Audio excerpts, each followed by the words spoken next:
Kilas balik sebenarnya polemik apa saja yang sudah pernah terjadi antara Gubernur Basuki Cahayapurnama dengan sejumlah anggota DPRD DKI Jakarta. Kita ikuti pemaparan Rifai Pamone berikut ini. Silakan Rifai. Afiani dan juga Fitri, status terdakwa yang kini mendera Basuki Cahayapurnama atau Ahok, Gubernur DKI Jakarta, tentunya bukan menjadi polemik pertama atau pertentangan pertama yang dijadikan reaksi oleh DPRD DKI Jakarta. Kami Media Research Center mencatat sejumlah polemik yang sudah terjadi antara Ahok versus DPRD DKI Jakarta setidaknya terjadi sejak tahun 2015. Apabila kita menghitung bulan Februari 2015, dari catatan kami ini adalah sekitar 2 hingga 3 bulan. 2 bulan hingga 3 bulan saat DPRD DKI Jakarta kemudian mendapati Gubernur DKI Jakarta dijabat oleh Basuki Cahayapurnama menggantikan Joko Widodo. Panas dingin Ahok dan DPRD DKI Jakarta Februari 2015 ini terkait dengan polemik draft APBD, karena memang sejumlah polemik berkaitan dengan kebijakan anggaran pendapatan belanja daerah dan juga sejumlah kebijakan yang secara langsung dieksekusi oleh Ahok.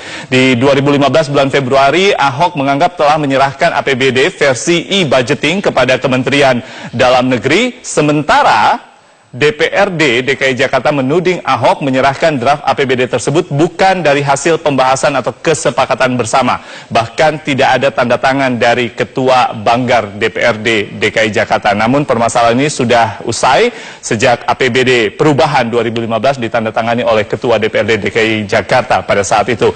Lalu kemudian kita beralih ke data berikutnya. Kali ini bulan September 2015, pada saat itu adalah kasus pembelian lahan rumah sakit Sumber Waras. Bagi Ahok atau sisi pemerintah eksekutif DKI Jakarta menyebutkan bahwa pembelian sudah sesuai dengan nilai jual objek pajak atau NJOP dan peruntukan lahannya juga sudah disesuaikan. Namun, bagi DPRD DKI Jakarta, sejumlah fraksi menyatakan bahwa akan melaporkan dugaan pelanggaran atas hasil audit Badan Pemeriksa Keuangan dalam status pembelian lahan rumah sakit Sumber Waras oleh pemerintah DKI Jakarta. Dalam hal ini adalah yang dilaporkan Gubernur DKI Jakarta kepada Komisi Pemberantasan Korupsi. Lalu kita beralih ke bulan berikutnya, kali ini masih 2015, yaitu Desember 2015.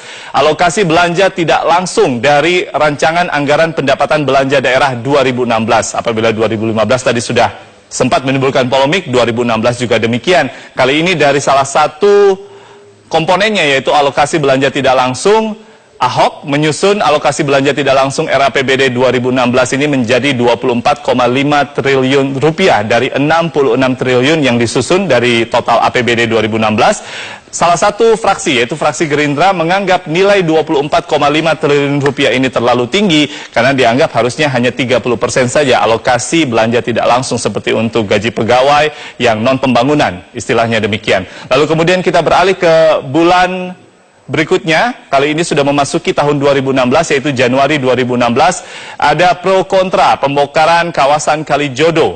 Pembongkaran kawasan Kalijodo ini diklaim oleh pemerintah dan juga tentunya Gubernur DKI Jakarta sudah sesuai dengan rencana tata ruang daerah khusus Ibu Kota Jakarta yang akan menjadikan kawasan Kalijodo sebagai ruang terbuka hijau, sudah terbukti saat ini tentunya.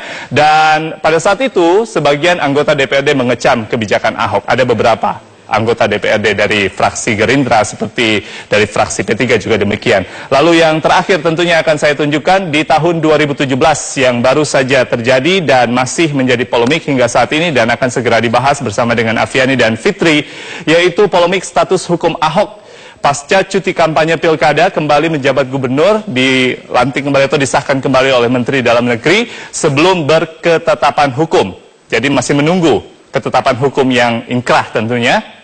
Namun fraksi PKS, Gerindra, dan Demokrat menolak untuk rapat dengan Basuki Cahayapurnama ini sudah dilakukan dan tentunya masih akan terus dilakukan apabila polemik ini masih akan berlangsung.